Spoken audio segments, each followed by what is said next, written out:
This podcast is brought to you by Free Buddhist Audio, the Dharma for your life. Our work is funded entirely by donations from our generous listeners. If you would like to help us keep this free, make a contribution at freebuddhistaudio.com/donate. Thank you, and happy listening. Okay, so I was asked to give a talk about the Cremation Ground. And when I started thinking about it, I thought, well, I have to really talk about it in the context of Padmasambhava. So I'll talk about Padmasambhava, who spent, it would appear, something like 40 years of his life meditating in 8 different cremation grounds in India as part of his training to become a Bodhisattva. Which is quite a thought, really.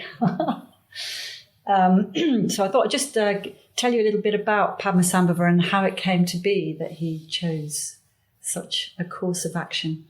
And all of my information this evening is going to be based on this text, which is called in English, The Life and Liberation of Padmasambhava. And it's an English translation of a French translation of a Tibetan text from the 14th century. And it's about this character, Padmasambhava, who some of you will be intimately acquainted with and some of you less so. So I will sort of say a few words about him by way of introduction. So this text was written in Tibet. Well, it wasn't written really. It was discovered by a Terton who is a sort of discoverer of secret teachings, texts. So this was discovered by a Terton in Tibet called Urgyen Lingpa.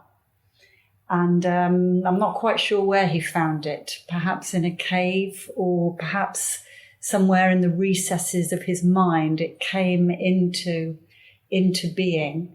But it wasn't actually written by him, he says. It was written by a woman called Yeshe Sogyal, who lived in the court of the Tibetan emperor in the 8th century. So we go back to the 8th century. And Yeshe Sogyal was the sort of one of the consorts of this character, Padmasambhava, who was a man who was born in India, actually, and towards the end of his life was invited to Tibet to help the Tibetans establish Buddhism in their country. And the reason he was invited was because he already had a reputation for knowing how to handle demons and monstrous creatures and dark, disruptive, chaotic forces. And a lot of his training took place in the cremation grounds of India. So the interesting thing about Padmasambhava is that he is actually a really historically existing person. He actually lived sometime during the 8th century. But he has become a totally mythic figure and revered as a bodhisattva. In fact, the Tibetans call him the second Buddha. They revere him so highly. And this text is a kind of a biography of Padmasambhava, told in extremely mythic terms. So the story goes that, the story that I'm going to tell about the birth of Padmasambhava takes place in a country called Udayana, which is situated in sort of the northwestern part of India, what actually we would now call Pakistan and the Swat Valley, a very beautiful part of the world. Back then, in the 8th century, it was called Udayana, and it had a king and a queen. The king's called Indrabhuti, and actually he was blind. He and his wife were kind of very well-meaning monarchs, I think you could say. I think they wanted to be good, conscientious rulers. But they were conscious that they lived, in a way, in fallen times. So the country of Udayana, you would find scattered around that country relics of an earlier time when there had been a truly great and enlightened monarch who'd actually presided over a huge empire that had stretched from Pakistan, what we now call Pakistan in the west, all the way to Bangladesh in the east and down to what we now call Orissa. And scattered across that territory, including Udayana, were relics of that time, sort of big pillars with edicts written on them and stupas, and every now and then a gem would appear, a fabulously wrought gem would appear. And it was clear that these were relics of a golden age, of a wheel-turning monarch who'd presided over a sort of a dharmic kingdom. And all of that had kind of been lost. There were just little memories of it. So in this period, Indrabhuti and his wife, they sort of yearned to have that kind of dharmic knowledge that would enable them to also turn the wheel of the Dharma, or at least give birth to a child who would become such a great monarch. But they had a child, but the child had died very young. So they were childless and rather sad as a consequence. And I could tell you a rather lovely story about how the blind king, Indrabhuti, went on a journey to find the Chintamani, the wish-fulfilling jewel. We haven't got time for that this evening. But he succeeded. And perhaps as a consequence of that, sometime later, a minister from his court was out on a sort of a hiking trip around the beautiful lake of Dharmakosha. And he was walking along and he saw in the lake, in a little sort of secluded inlet of the lake, he saw a remarkable sight, which was a tiny little child who seemed to have spontaneously sprung to life from between the petals of a lotus flower. And this minister was really struck by this and immediately had the intuition that this little boy was some kind of very positive omen, and he had to tell King Indrabhuti about it.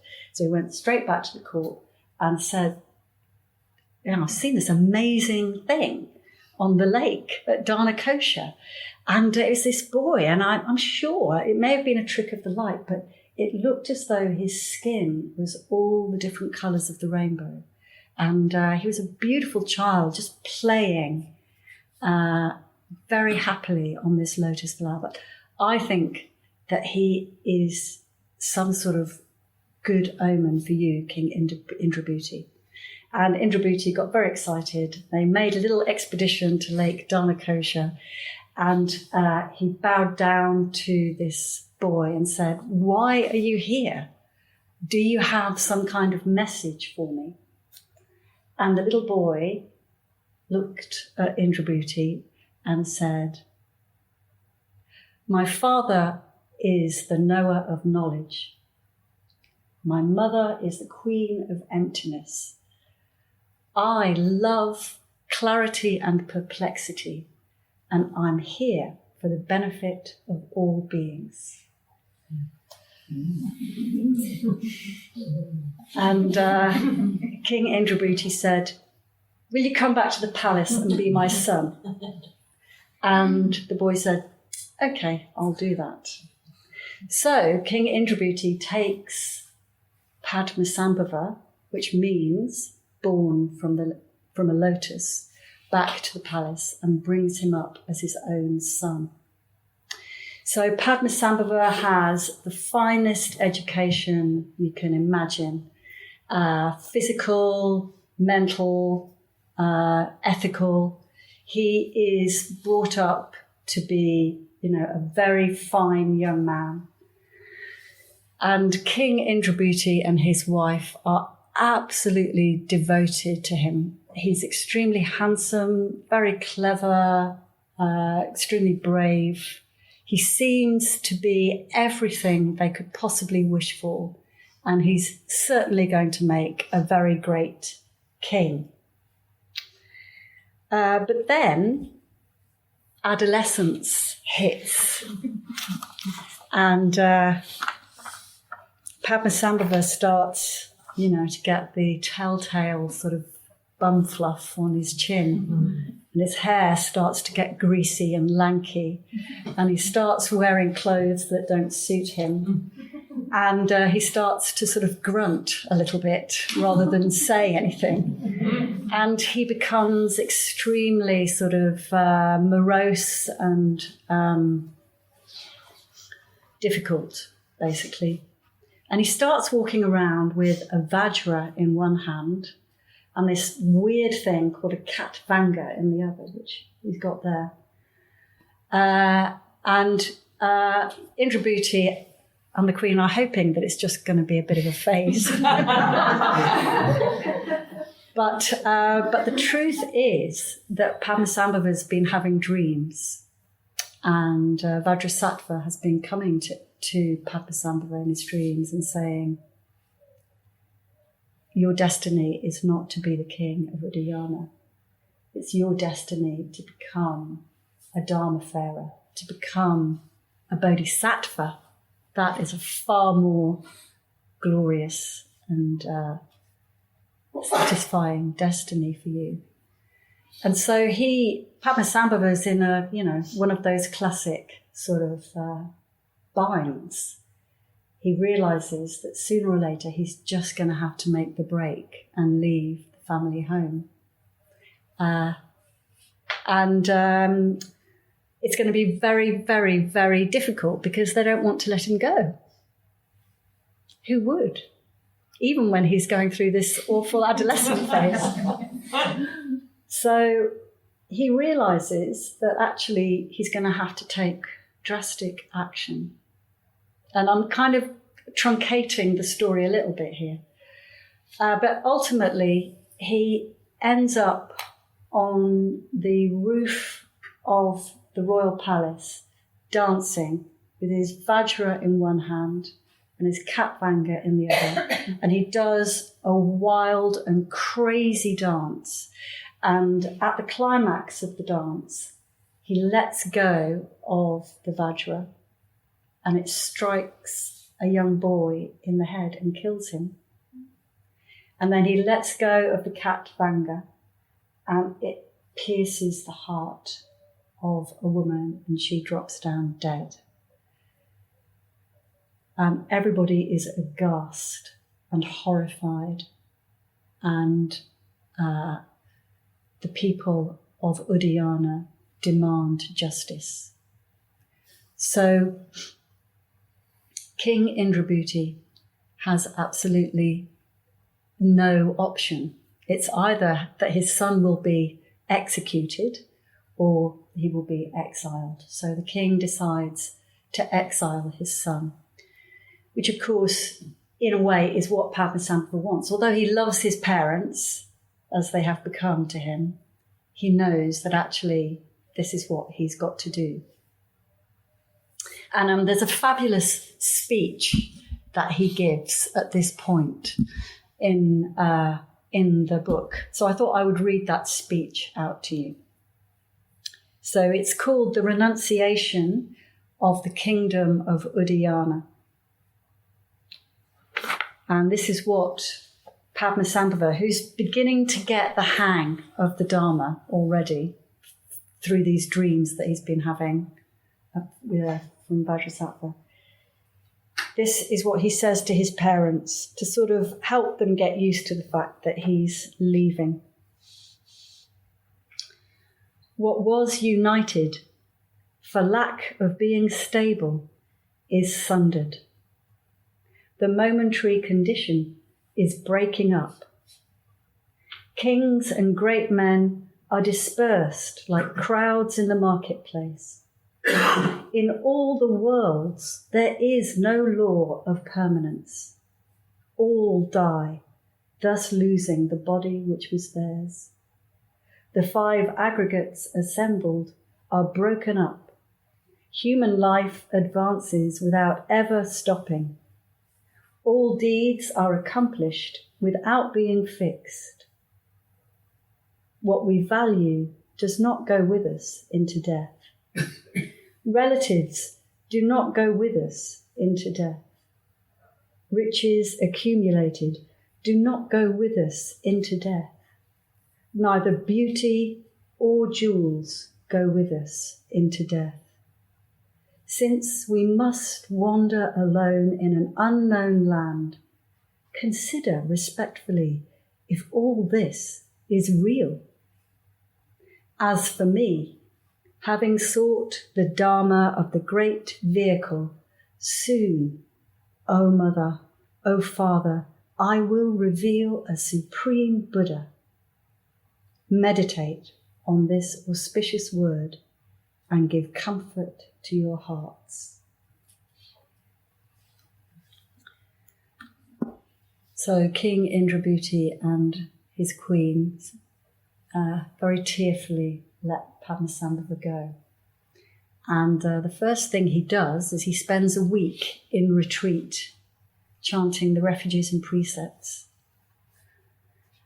And then he begins his first sojourn in the cremation ground. First cremation ground that he visits is called Chili Grove. So, what exactly is this cremation ground? What kind of a place is it? I think it might be quite good just to paint a bit of a picture, because as English people, I mean, in the book they're called cemeteries. Which doesn't really help, because as English people, a cemetery is rather a quaint little place around the back of a church. But the places that Padmasambhava visited were absolutely huge. I mean, I think some of them would be the size of a small city. Enormous places. And only a small section of that place would be the actual cremation area. These cemeteries were also sort of charnel grounds. So Bhante Sangharakshita gives a really great talk about the cremation grounds, actually, dating back to 1971. And he gives a very vivid picture of these cremation grounds. I'm sort of just using that, actually, at the moment. These cemeteries were also sort of charnel grounds. So not every body that went there not every dead body that went to this place would be burnt. Some of them would just be taken there and left to sort of naturally rot or be eaten by vultures and hyenas or whatever it is that they have in India that eats dead bodies. And so this vast area would be littered with dead bodies in various states of decay. Then there would be a cremation area, and there'd be all sorts of, creatures. So they become a kind of a very distinctive place in the imagination. If you wanted to become deeply acquainted with the reality of impermanence, then what better place to go than such a place as this, where you can see what happens to the human body after we die. And so Padmasambhava went to 8 different cremation grounds during the course of this story. And they're all described in some detail in this book. And they've got a number of features that they share in common. So each one of them will have its own stupa. So each of the cemeteries has its own stupa with its own distinctive name and character. Each cemetery will have a tree, a particular tree that has its own name. And then a watery aspect to the cremation ground will be described. And of course, the fiery aspect, the actual cremation part of the cemetery is described. And then there's always a wind, a particular wind that is associated with that particular cremation ground. And every cremation ground will have a king somewhere in some dark corner. It will have a king installed who presides over a mountain of precious jewels. And there will also be a crowd of dakinis or darkinis and some monsters, yakshas. So every single cremation ground has got these particular features, all in their own kind of particular personality and character. So Padmasambhava will go to each of these cremation grounds and he'll go up to the tree or the stupa and he will sit with his back against that tree or stupa and he will meditate and he will contemplate. And he also taught the Darkinis. He danced with the Darkinis and he taught the Dharma to the Darkinis. So these Darkinis are kind of wild, abandoned female sort of deities who inhabit the cremation ground. And I suppose, in a way, Padmasambhava is kind of training himself to tame these wild spirits as part of his Bodhisattva sort of training. And in his talk about the cremation grounds, Bhante sort of emphasizes that it's got a very particular kind of atmosphere to it. So when you go there, like I think he'd been to some places like that when he was in India. When you go to such a place, there's a sort of like a quivering in the air, and you're very conscious of the numberless dead people who've been brought to that place. So it's kind of haunted by their ghosts. So when you're in this, when you're in the cremation ground, you're really becoming aware of other realities than the sort of ordinary everyday reality. So in a way, for Padmasambhava to go to the cremation ground, have from this extremely pampered and luxurious, very comfortable life in the palace, it was going to the other extreme. And I think you could see that there's a parallel with maybe the heath that King Lear goes to in Shakespeare's play, or or the storm at sea that is described in the Tempest. It's a place that you go to either willingly or unwillingly to be transformed. And it's a very elemental space. So I know that Amarachandra was talking about the stupa last week, and the stupa sort of contains those 4 elements of earth, water, fire, and air. And, the human body is made up of those elements, and it kind of holds them in a kind of stable relationship. But when you go to the cremation ground, you become aware, very sort of brutally, that is only a temporary situation. In the cremation ground, the elements are being kind of released. The winds are whirling, the fires are blazing and burning up human bodies. The water is flowing. And so you're kind of entering into this wild, transmogrifying, elemental space.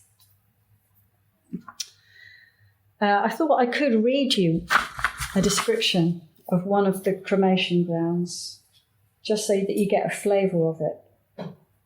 I hope I won't be giving you nightmares. Now there is, in the land of Nepal, the cemetery, many mounds self-formed, being 4.5 leagues in perimeter. In the centre is the stupa, called Mount of the Split-Lip Birds, a dwelling of the great Lamia Kashmali. In the south is the great tree of the tombs, the yellow one, where the croaking of many sorts of funereal birds resounds. In the west is the lake with sugarcane from the water of the tombs, haunted by a quantity of sepulchral creatures. In the north is the cremation fire, crackling, and in the crowds of the fire are larvae having the body of men and the heads of goats, sheep, dogs, cats, swine, birds. There is also every kind of white and red skeleton. In the east is the obituary wind, which turns and swirls, and in the wind a number of ghouls brandishing skeletons. In the northeast, the king of the mountain of the tombs, perfumed with incense, hides among the shelters of many creatures of the tombs, a treasure of miraculous gems. In the southwest, the flashing cloud of the airy regions, head of thunder and body of lightning, lifts with 2 hands heaps of men and fire, obscured by skeletons, skins, and pulverized organs. In the southeast is the Yaksha mare's mouth, with the body of a man, the head of an ass, and the wings of a bird, who vomits tigers, wolves, and other wild beasts. On his bow he adjusts bamboo arrows, and his whole red body is covered with tamed vultures. Now in this great, terrible cemetery, where he lived for 5 years, Padma made the wheel of the Dharma turn for the Darkinis. In the castle of the Yakshas, he subdued the 8 classes of gnomes with plague. He reduced the 3 worlds. He subjugated the 3 domains and received the name of Senge Dredog. So it's a bit like we're in the genre of horror, really, aren't we, basically? I suppose it's kind of scary, but it's energizing. And it's kind of reality, sort of writ large. And that's where Padmasambhava trained to become a great Bodhisattva. So, I suppose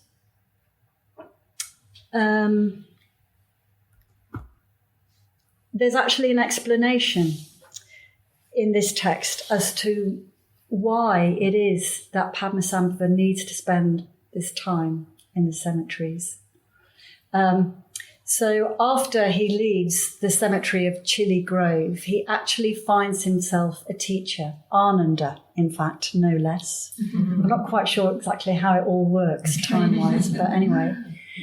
Ananda sort of teaches or enables Padmasambhava to learn various arts. So he learns astrology, mathematics, linguistics, and various crafts as part of his training. And he's kind of initiated into religious knowledge by Ananda. And Ananda explains that the Buddha, in fact, had hidden many of his teachings in the cremation ground because the teachings are kind of much less likely to be watered down in the cremation grounds.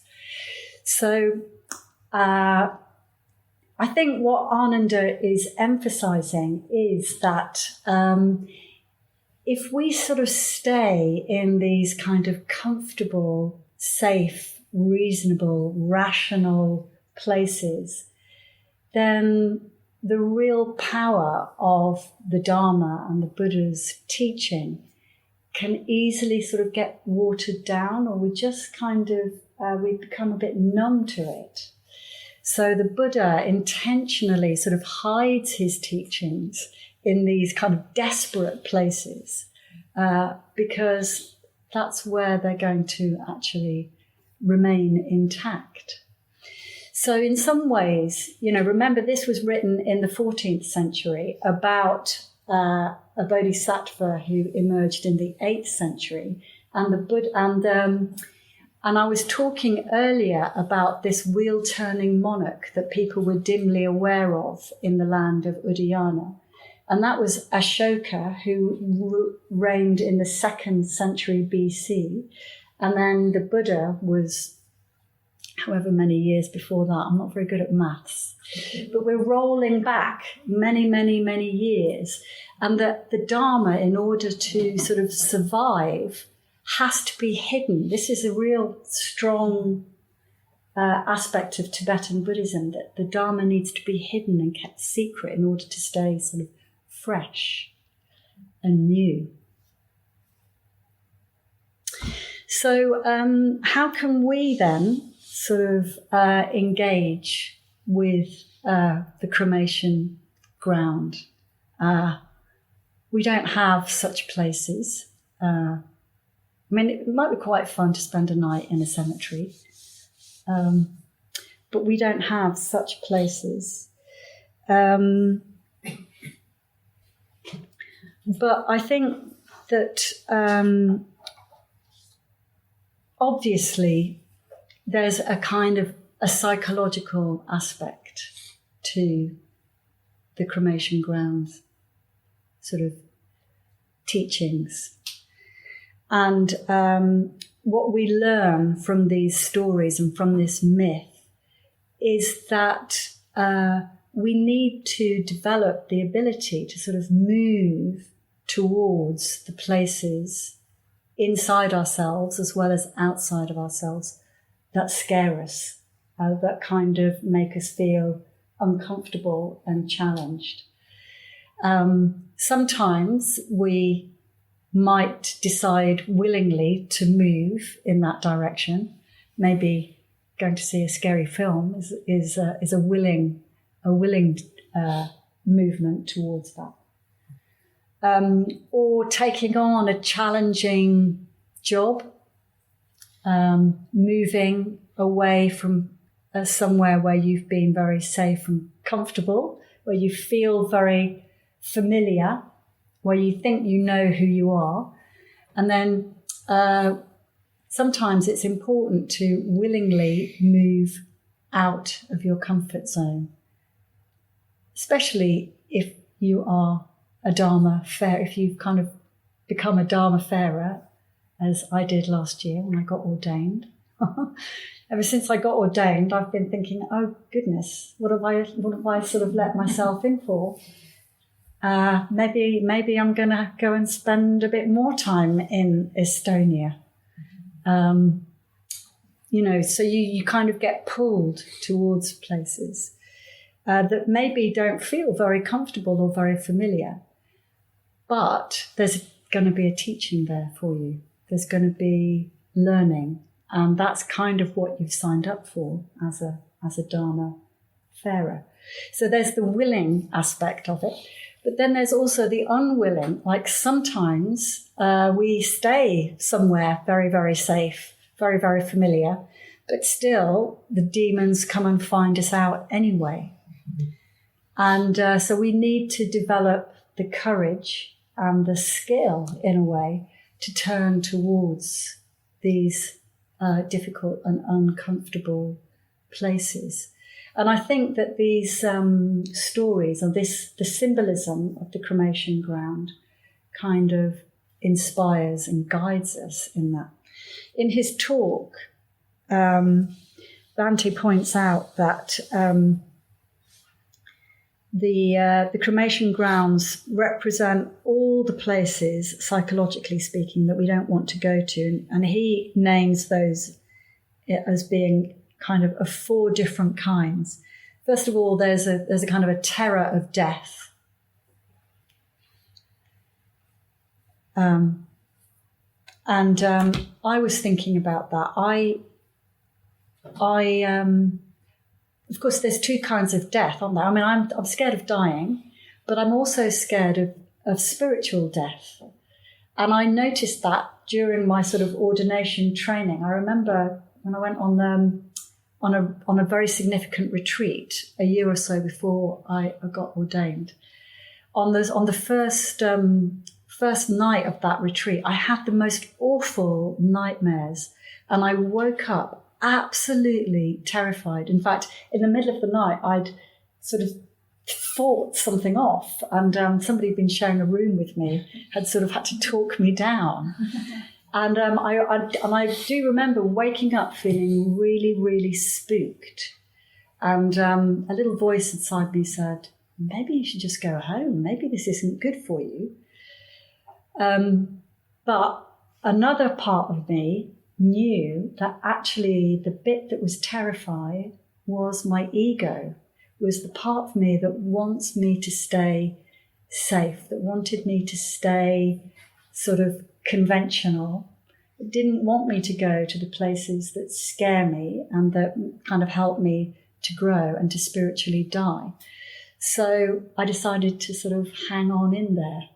And so that's where the teaching comes in, is that actually sometimes when we feel very scared, we're actually on the verge of a breakthrough, spiritually speaking. So in a way, we can develop a kind of, yes, bring it on. Well, what's the worst that can happen kind of attitude? And access the energy that is offered to us in such moments, because these moments have got a lot of energy. You may notice that when you're very comfortable and very safe, sometimes you're very sleepy and lacking in energy. So these terrifying situations offer us energy. So that's the first thing, is this terror of death. The second thing is loneliness, fear of loneliness. And I think that can really be a very strong guiding principle in many people's lives. Again, a Dharma fairer, Padmasambhava, is not scared of loneliness. He just goes out there into the howling storm and does what needs to be done. And loneliness is a state of mind. People can be surrounded by friends or be in a marriage or a relationship and be incredibly lonely. So it is a state of mind rather than an objective fact. So again, I think this is a teaching that sort of inspires us to sort of dig under what this fear of loneliness might actually be. And the other great fear, of course, is insanity. And again, actually, we do need to sort of take risks. We do need to sort of just let things go a bit crazy sometimes. So it's good, of course, to have your spiritual friends and teachers on hand. They can enable you to sort of take risks. And yeah, ultimately what we're frightened of is ourselves. The fact that we are aging, we're losing our powers, we're moving into this unknown land alone. There's nothing anybody can do about that. So you might as well equip yourself for the journey, I suppose. And that's what a Dharma life offers. And I think that there's another one that there's another great thing that I think is quite sort of important to recognise, and that is, the first noble truth, the truth of suffering. So whatever there is there in the cremation ground is nothing, that is ordinary everyday reality, much more than your kettle is, in a way, or your duvet. The Buddha taught that, there is suffering. And actually, the more we can turn into it and explore it and examine it and come to terms with it, the more likely we are to find a path out of it. I think that might be it, yeah. Yeah, I think that's it, really. Just that. Just that. I think I'll end there. Wow. Yeah.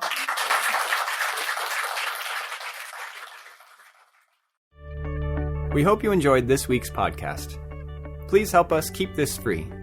Make a contribution at freebuddhistaudio.com/donate. And thank you.